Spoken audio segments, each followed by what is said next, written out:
a également été débattu. Je pense qu'il est très important que nous réalisions que nous sommes les gardiens du monde dans lequel nous vivons, non pas pour nous-mêmes, mais pour les futures générations. Or, cette génération future est déjà là. Nous avons 477 millions d'Africains, parmi lesquels des jeunes de moins de 35 ans. Nous devons nous assurer que nous sommes en mesure de renforcer la résilience climatique de l'Afrique. Nous devons également veiller à ce que les jeunes deviennent partie prenante aux solutions et qu'ils ne soient pas simplement dépendants des autres. C'est pourquoi la Banque africaine de développement a mis en place un programme qui aide les jeunes à créer des entreprises dans le domaine de l'adaptation au changement climatique. Notre financement leur permettra de réaliser ces projets. L'Afrique des marchés financiers souhaite également s'affranchir. Le Conseil des gouverneurs de la BAD a appelé à la création d'une agence de notation africaine. L'objectif est d'instaurer une nouvelle culture d'évaluation qui prend en considération les différentes spécificités des économies africaines. Cela permettra d'économiser plus de 75 milliards de dollars en raison d'une notation injuste de la part des agences de notation internationales.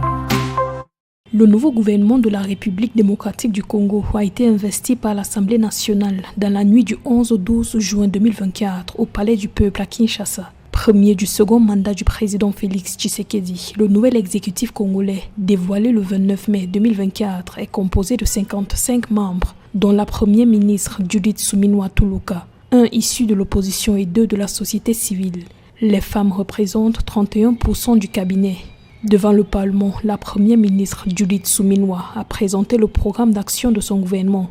Le plan qui couvrira la période 2024-2028 est évalué à près de 93 milliards de dollars, soit 18 milliards de dollars par an. La stratégie de la diversification de l'économie et la création de la chaîne des valeurs est mise en avant pour créer plus d'emplois.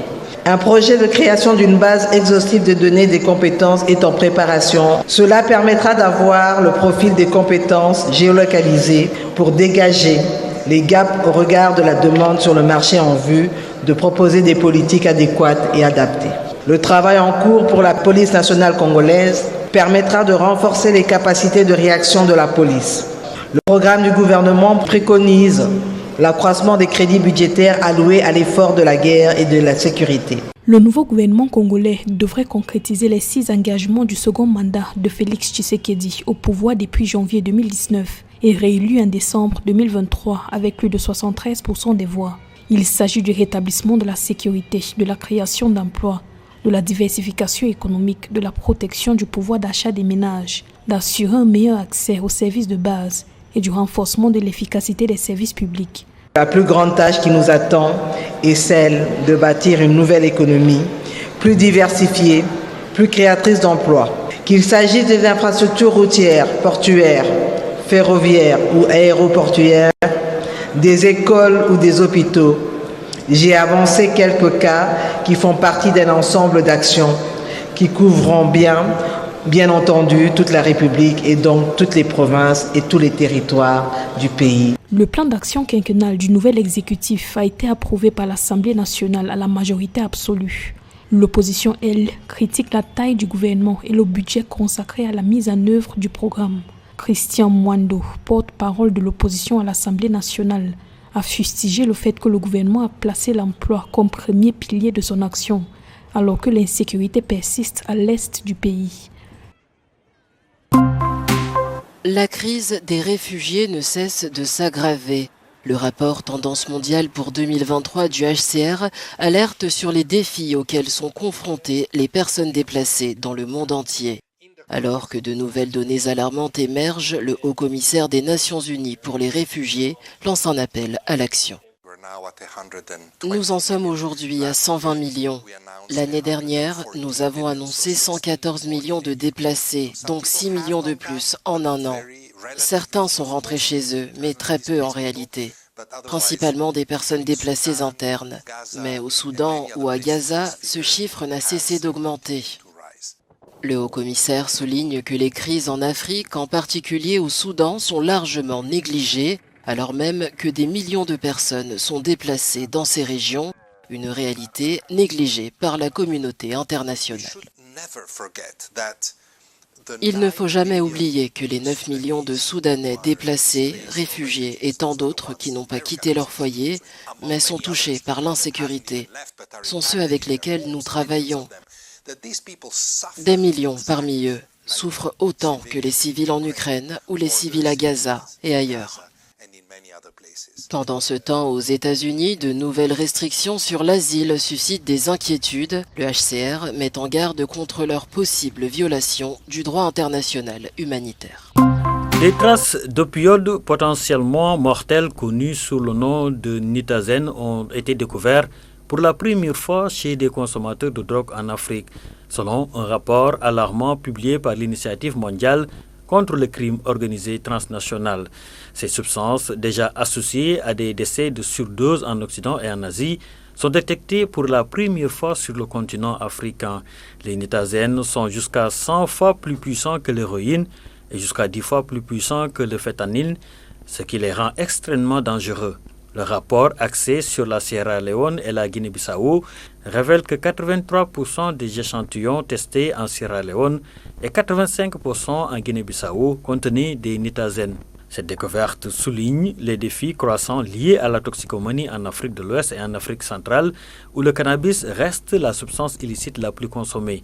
En Sierra Leone, le président Julio Maada Bio a déclaré une guerre contre le kush, l'une des drogues les plus répandues. Les autorités doivent réagir rapidement. Les experts soulignent que de nombreux jeunes ingèrent ces substances sans connaître les risques encourus. Ils appellent à un déploiement d'équipements de tests chimiques pour lutter efficacement contre les trafics de drogue et la toxicomanie. Le retrait des formulaires de souscription se poursuit. L'ANI a pris toutes les mesures réglementaires nécessaires pour répondre à la demande des personnes désirant se porter candidates. Invité de la télévision algérienne, le président de l'autorité nationale indépendante des élections, Mohamed Chorfi, est revenu sur le travail accompli par l'autorité durant les échéances électorales. Un travail consensueux qui a renforcé la confiance des électeurs, en particulier les jeunes.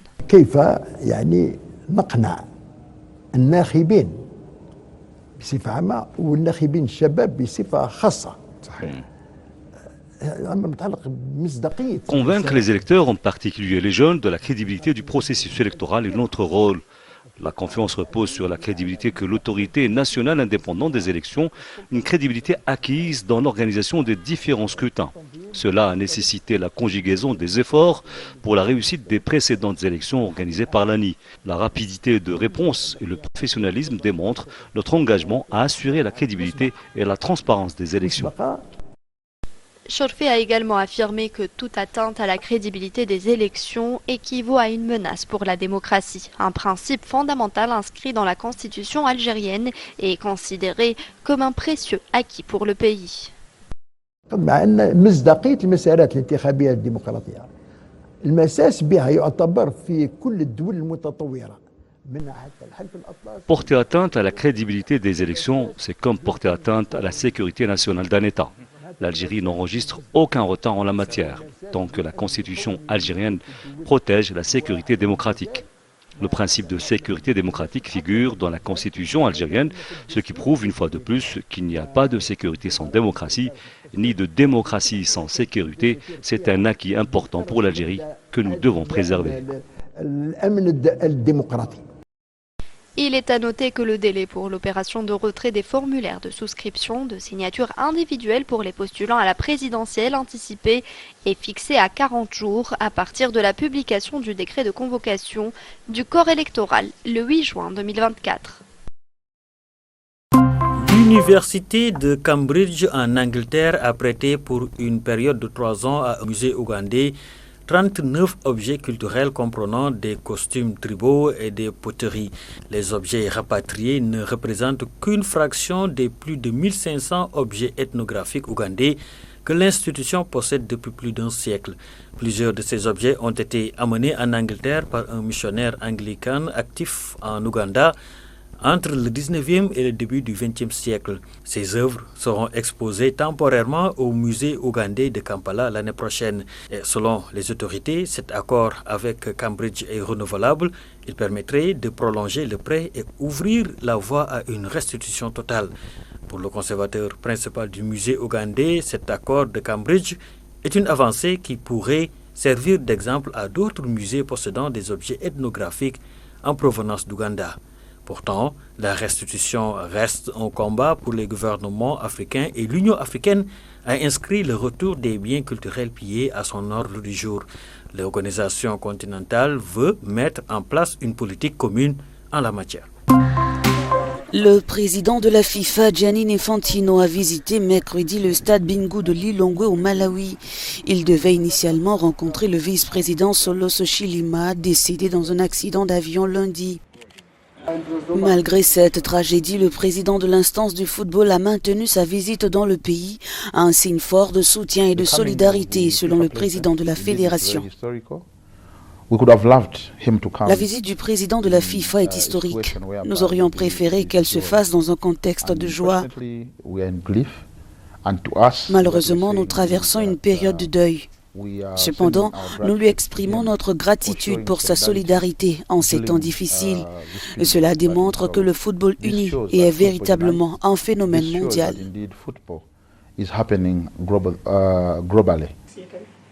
Infantino a également rencontré le comité exécutif de la Fédération de football et s'est entretenu avec Tabitha Chawinga, l'attaquante vedette de l'équipe nationale féminine. Chawinga avait été élue meilleure joueuse italienne pour la saison 2022-2023. La venue du président de la FIFA au Malawi est très importante. Lors de notre rencontre, nous avons échangé sur plusieurs sujets, notamment sur les moyens par lesquels il pourrait aider le Malawi à développer son football. Gianni Infantino a profité de sa présence au Malawi pour faire une inspection de plusieurs projets de la FIFA en cours dans ce pays. Les infections antérieures au Covid-19 réduisent le risque de contracter des rhumes causés par des coronavirus plus bénins, selon une nouvelle étude, ce qui pourrait constituer une clé pour l'élaboration de vaccins plus larges contre le Covid-19. L'étude a examiné les tests PCR Covid de plus de 4 900 personnes ayant consulté un médecin entre novembre 2020 et octobre 2021. Les chercheurs ont établi le lien entre la protection contre les rhumes causés par les coronavirus et les réponses cellulaires tueuses de virus pour deux protéines virales spécifiques. Ces protéines ne sont pas utilisées dans la plupart des vaccins actuels. Plusieurs virus sont à l'origine des rhumes. Les coronavirus seraient responsables d'environ un rhume sur 5.